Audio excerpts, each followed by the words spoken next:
Welcome to the Institute for Strategic Policy Solutions. My name is Kimberly Jackson, and I'm the Executive Director of what we call ISPS. ISPS is housed at our St. Petersburg campus on our Seminole campus, and we are the brainchild of Congressman Bill Young. We're honored to work with Congressman Gus Bilirakis, who shares his time and talent with St. Petersburg College, but also with so many veterans around our area. And today, he has graciously allowed us to help him get information out to veterans in light of COVID with his resource fair that he has been doing for many, many years. I'm here with Christy Whitford of the Veterans Administration, and we're just going to have a small chat about what we're doing to help our veterans. Welcome, Christy, and thank you for your time today. Thank you so much. I'm thrilled to be here. Thanks for having me. Can you share a little bit about some of the challenges that you are having right now in light of COVID and what you're doing for our veterans in the community? Yes, of course. Honestly, it's gone much better than I would have anticipated. We've been able to really, as an agency, be flexible and find alternative ways to reach out to our veterans. And we've had a lot of success. We just got 100 cell phones delivered so that any veteran in our program that doesn't have a cell phone, has now a cell phone and that comes with a 6-month plan. And we're able to just make sure they all have the resources they need.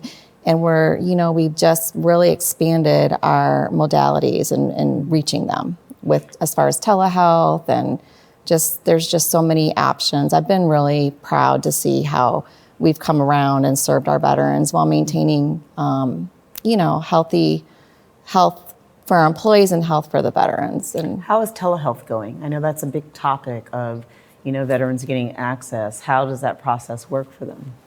Right, and that's it's going well. It's a learning curve. For some of the veterans, they're not real savvy with technology all the time, but they've been open to it, and it's been very successful. But I would say we've had more success just with cell phones and those kind of ways of reaching them. So when you give them the cell phones, do you feel like they're more connected to actually accessing the resources? Yes, they're able to access email from other agencies, such as the Housing Authority. That's very important for them. I would say that's one of the main things is email, because a lot of communication is happening now through email and then just to be able to talk to them and, be able to reach them has been a huge help. I was talking to one of the other persons who works with VA, and afterwards they mentioned an app, because I said, do any of these organizations have an app? Does the VA have an app? I'm sure we do. Okay. To quickly get to resources. Right, not specific to our program. No, but so tell me a little bit about your specific program and what you do. Sure. So I'm with the Tampa Veterans Administration. I've been there 20 years as a social worker. And I work specifically with the Healthcare for Homeless Veterans program. And we have 3 main components of our program, which would include outreach, employment, and housing. Okay. So, our mission is just to end veteran homelessness and to increase quality of life for veterans within the community by giving them access or giving them success, as far as employment, housing, those kind of things. So on the homelessness issue, do you go reach out to them in the community and then connect them with either shelters or permanent housing or transitional housing that can help them get back to a more stable environment? Absolutely. And one of the components of our outreach program is the Veterans Justice Outreach, where we connect veterans that are incarcerated or involved in the legal system to VA resources. Okay. And we get notified anytime an inmate identifies as a veteran, and we're able to go to the jail and enroll them in VA for medical if they haven't been enrolled. We've even been able to enroll them for benefits so that when they are released from jail, they have an income that they didn't have before. Right. But the biggest part, of course, is connecting them with treatment, mental health and substance abuse treatment. But, aside from that, we also have outreach in the community. Anytime we come across a homeless veteran or a homeless veteran is sent to us, we absolutely have resources to get them off the street immediately, and then down the road to get more stable housing. permanent It's housing. such a challenging path when you think about all the hurdles you have to navigate with a person who, of course, have served our country well. Right. And the dignity, we were talking about that with some of the other conversations involved with that. And, making it sometimes, in some cases, people hard to ask for help. And then moving them from housing to providing support for mental challenges or challenges connected. So when you get to this pathway and you're trying to get to employment, how do you work with them on soft skills to make them better candidates for employers in the area? So our employment program is very broad. We have what we call supportive employment for veterans that have mental health issues that have really prevented them from being successful in employment in the past. And it's just a lot of extra support.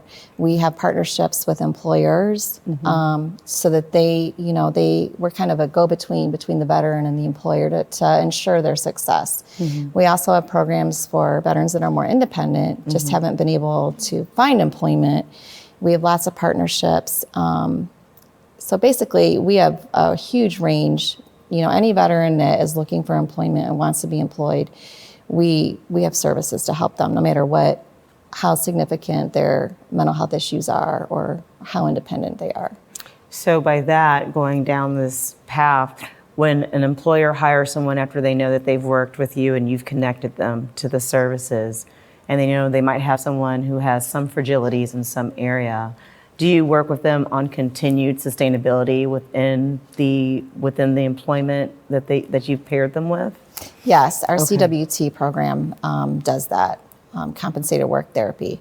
And they have case managers assigned that are ongoing liaisons between the employer and the veteran, just to do all that we can to ensure their success.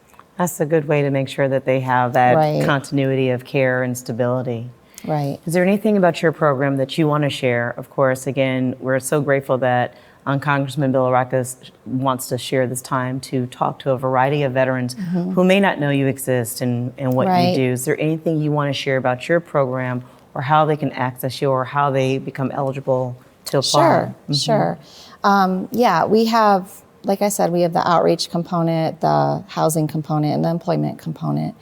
We do have HUD-VASH is a huge part of our program, which is a partnership with the HUD that provides Section 8 specifically designed for veterans, where they're assigned a case manager that is, able to, it's a licensed clinical social worker that's able to fill in the gaps of why, when people become chronically homeless, there's usually a reason, mental health or substance abuse, some kind of issue, which is why we provide case management to make sure that they're successful in housing.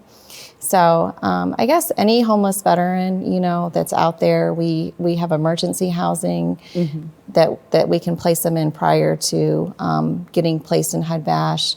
And I would just, we have a hotline